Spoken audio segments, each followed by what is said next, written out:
friends, let's take a walkthrough of my solar system.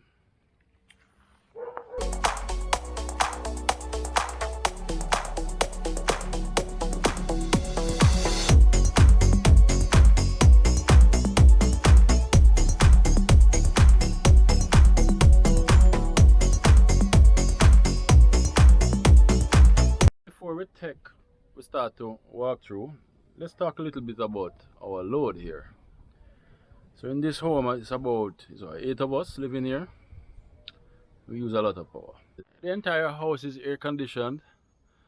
We have over 10 AC units. All the living rooms and living spaces are air conditioned. I remember 2 years ago, before we installed the system, the light bill was approaching about $100,000. That's 2 years ago. So estimating for 2021 that light bill, and we'd start to increase on our usage also. So the light bill today would probably be about $200,000 a month. We charge up 2 electric cars at least once per day.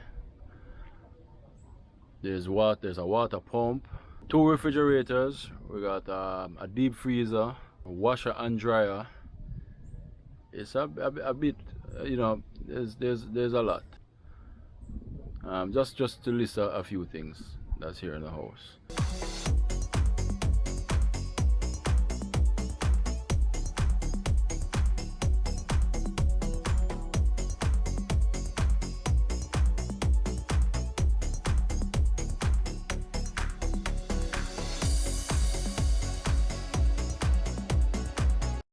Alright, so now let's see what we're running here to power all of that. Well, to begin with, we have here 90 solar panels, about 350 watts each.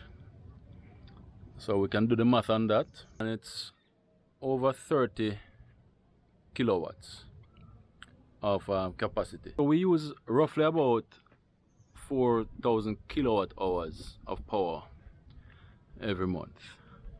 You know, it goes up and it goes down, depends on if, you know, the usage of the air conditioning. You know, during the winter we use it, the AC is less, and in the summer we run them more.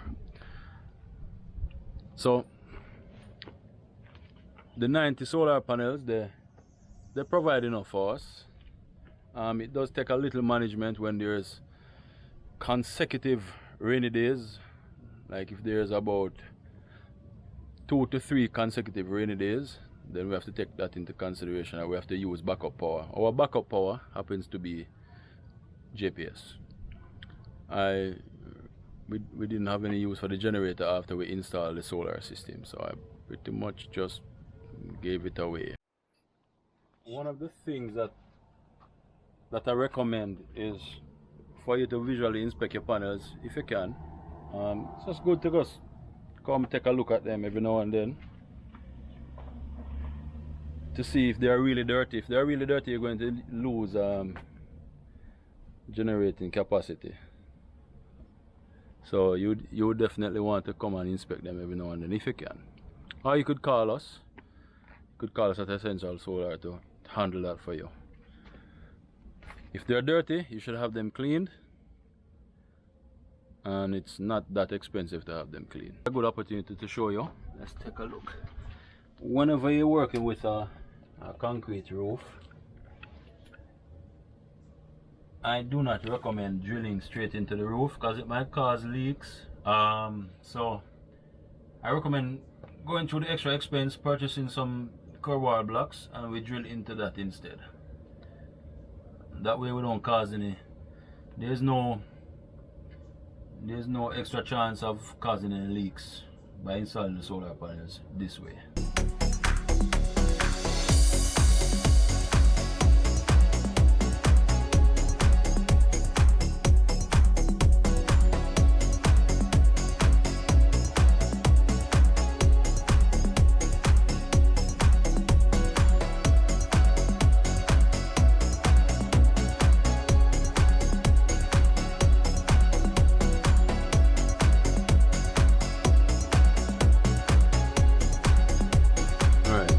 here we are where the magic happens.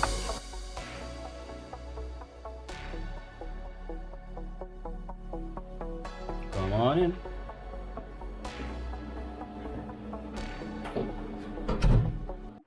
So we're here in the power room. This is where all the power is stored, and this is where the power is distributed to the house. So the power comes in from the solar panels, comes down to this, which is our charge controller. All 90 panels are hooked up to this charge controller. I'm pretty proud of that. There are charge controllers out there where, you know, I've had charge controllers where you only can run like 8 panels or maybe 15 panels on them. This one runs all 90 panels. This one actually have systems with running 120 panels on this one charge controller. This is a 20 kilowatt inverter. So basically we can supply up to 20 kilowatts to the house. That can run a whole lot. It can run a whole lot. For example, an AC unit might pull a 1 kilowatt. So, you know, extrapolating that, you can run over 10 AC units comfortably. The dryer probably run 3 to 4 kilowatt. Yeah, so this is a wise investment. The bigger the inverter, the more you can expand as you go. Because let's say you purchase a electric vehicle, you want to be able to use more power. So the inverter is where the power comes from. The inverter basically converts the battery power or the solar power to the power that we use in the home. It's called alternating current. So it converts DC to AC. Very important. So what we have here is 60 essential maintenance-free batteries. Take a closer look, you'll see. These were installed 2 years ago. You take a closer look, you'll see they're nice and clean. We're not having any oxidation. You can take a look at those. Nice and clean, no oxidation. We have never cleaned these terminals. I've never had any reason to clean these terminals. So the 60 essential maintenance-free batteries amount to 144 kilowatt hours of storage capacity. Usable storage capacity, I'd say about 100 kilowatt hours. And here we have our changeover switch. So I chose to go with a manual changeover switch, which most of our customers do.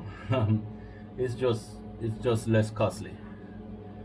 If I want, the very few times per year that I need to change over to backup power, which is I use JPS for backup, I would just come down here and simply switch over to JPS. It happens maybe 5 times per year, so it's not a bother at all for me. So hopefully you see that when you purchase solar systems from us at Essential Solar, you deal with people who have a lot of experience, not only installing but actually running these systems. I personally run these systems. My mother run this system, our systems. My business places, I have quite a few locations running these systems. We have a lot of experience with it, and I'm very pleased with these systems. I couldn't be any more pleased. It really, they've paid back for themselves already. So I'm pretty much I'm just cruising right now. So that concludes our walkthrough of the solar system at my home. I'll catch you next time, my friend.